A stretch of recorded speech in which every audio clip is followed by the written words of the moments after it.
姐终于有时间给我了，我们就来访问一下她。今天要来问她一下，要怎么样才能在德国的学校里面拿到高分呢？其实跟我们在台湾读书有很大的不同，因为他们的德国的学校的成绩，除了大考，就是像我们的月考或是段考一样。除了我们的大考的笔试之外呢，他们平常上课的口试，就是老师在问问题，然后他们在回答问题，这个部分是非常的重要。因为有些学校它几乎是7:3吧，就是口试的成绩占70%，然后那个笔试的成绩才占30%。你们学校的成绩，大考跟平常上课的成绩是怎么占的比例？就是呢，在 Hauptfächer 就是德文、英文跟数学，我们的比例是6:4，这样讲吗？别的科目就是7:3。就是说他们的主科，就像我们在台湾有国英数是3大主科嘛，他们这边是德英数，就是德文、英文跟数学的话是6:4。这个6呢，就是平常的口头表现。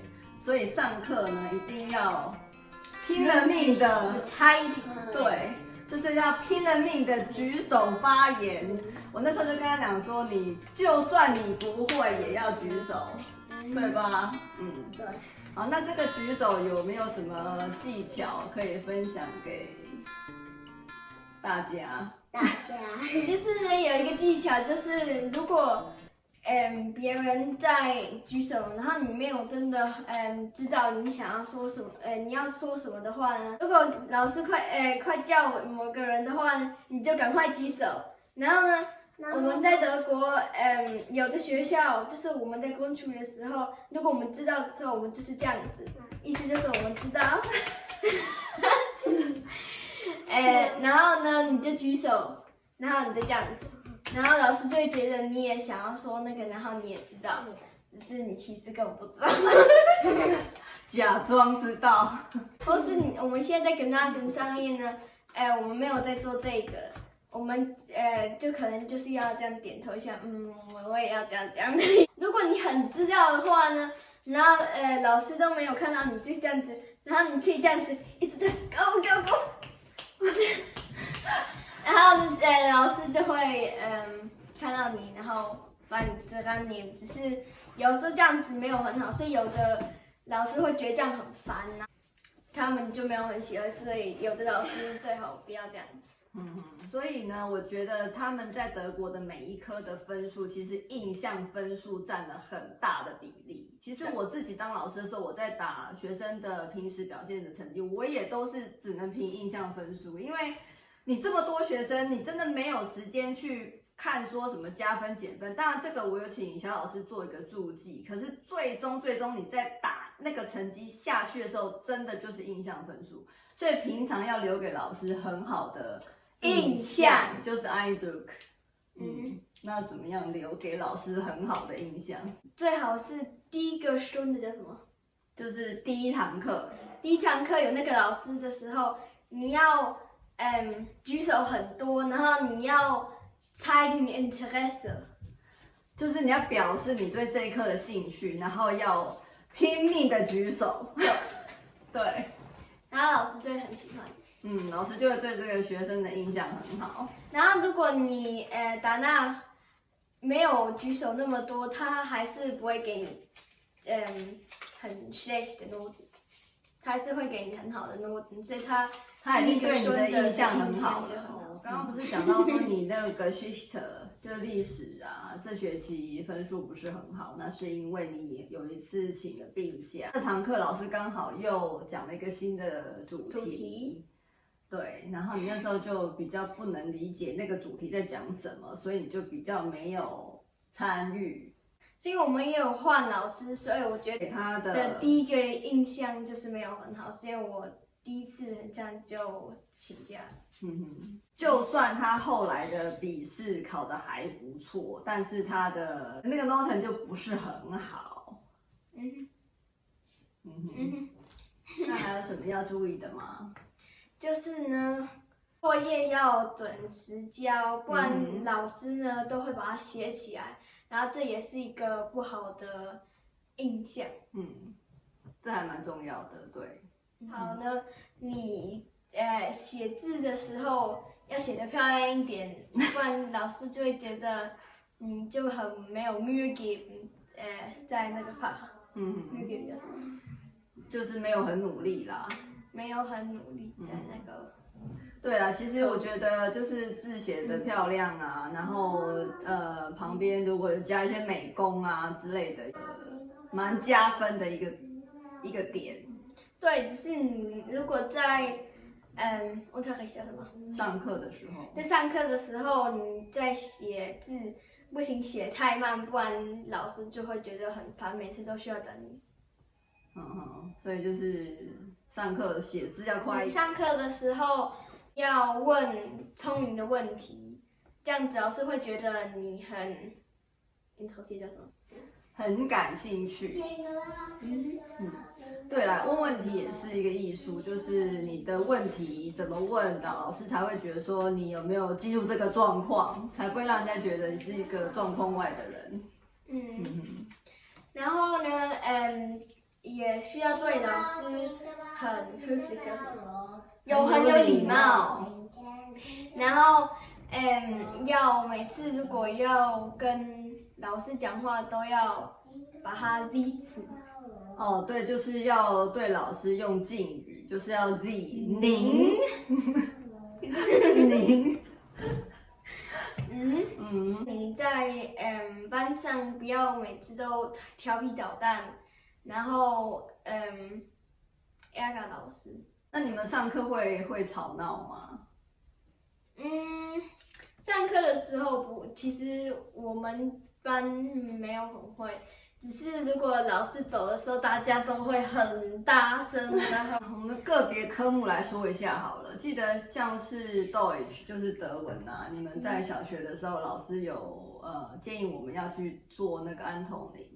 那安统铃它就是几乎你每一本就是小朋友的读物，它都可以在上面找到对应的阅读之后的测验，就是问题啦，看你有没有对这本书有一个彻底的了解。然后那个时候它是没有算在成绩里面，但是因为我还蛮在意就是小孩子的阅读，所以我那时候都会盯着你做。其实也不算盯啦，就是说一个奖励的一个东西这样子，就是我们每天都会有一些要做的事情，那其中做安统铃，然后做整理房间、做Mathe-Übung这种东西。这种东西，对对对。都是就是每天要做的事情嘛。那如果说他有完成的话，我就会给他算一个 point， 就是几点这样子，然后集满一些点就可以完成他的。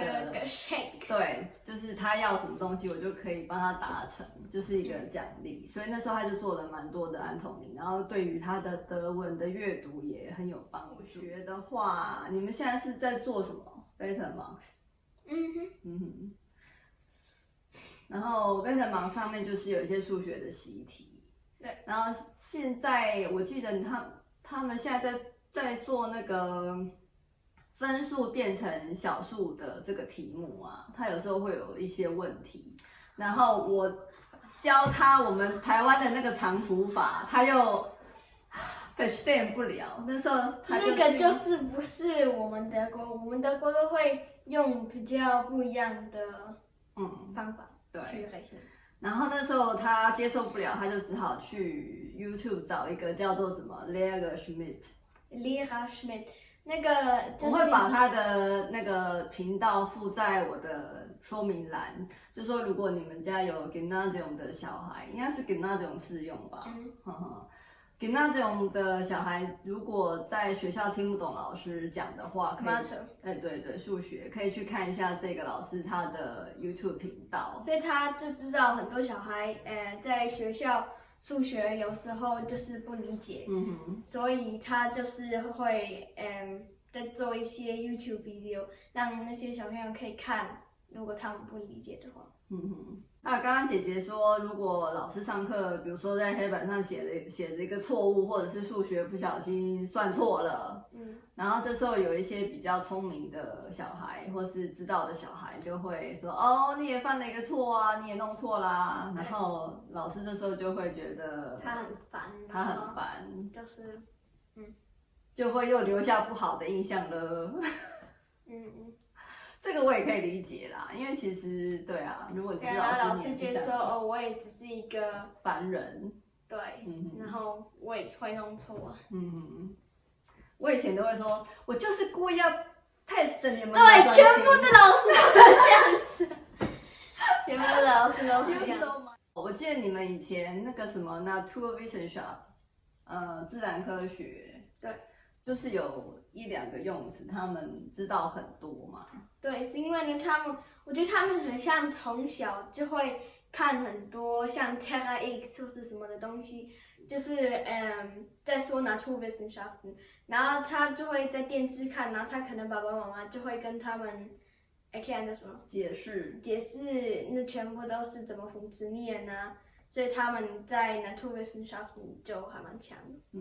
就是自然科学方面的常识啊，就他从小就很丰富，然后这时候他们在上课的时候就可以有很多的参与，然后老师就会对他们印象特别好。这就是你比较弱的地方嘛。对，我们今天要讲英文，我不知道英文要讲什么字，他知道。我也没有很知道，因为毕竟我是英文老师嘛，我可以知道说这个就跟台湾的教学方法跟考试方法来说是有一个很大的不同啦，因为然后不会说有选择题去考你这些文法的重点，他们都是考写作，就是你真的要去回答他的问题，然后真的要写出来，对，要自己写，对，要自己写。那除了你对内容的理解之外呢，就是你要写出很正确的句子。那我们家姐姐大概在小学的时候吧，我就让她去英国游学。对，那我认为就是英语学习要在一个比较自然的环境。这个如果说大家有兴趣的话，我们可以分享这个英国游学方面的经验。对，这个就又说来话长了，所以可能要另外做一集来分享。然后，因为他有去英国游学的经验，所以其实之后这个英语这一科对他来讲都不是什么问题啦。对，那因为我小时候也是这样，就是我也不是那种去补习班的，就我周围很多的同学从幼儿园开始就有去学英文，但是我都没有，我也是从国1开始学 ABCD 这样子，然后。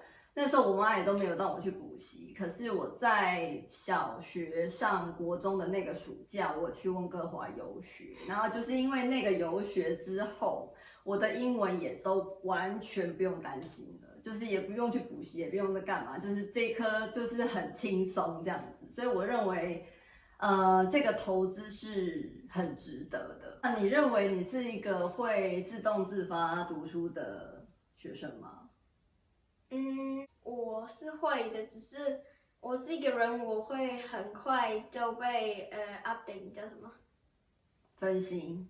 我很快就分心，比如说我有我的手机在旁边，然后如果有人写给我或是怎么样的话，我不可能跟他我每次都会分心，然后就去看手机，就这样真的好不好？其实也是有一个方法可以对付小孩子写功课或是读书分心的这个问题。那如果大家对这个有兴趣的话，可以在下面留言，我们之后我再来分享一下，就是作为一个家长要怎么样陪小孩子读书。当然，我现在已经很少用这个方法了，因为其实我觉得它都还算蛮自动自发的。对，那如果说你们家的小朋友目前还不是很自动，或是还是需要家长帮一下的话，就是可以参考一下我的这个做法。那今天就先不多说了，因为再说又要说10分钟了。今天很谢谢姐姐可以来跟我们分享她在德国读书拿高分的方法。那如果大家还有什么问题的话，都可以在评论区留言，然后我们两个会再讨论要怎么回答大家这样子。今天就谢谢你喽，拜拜拜。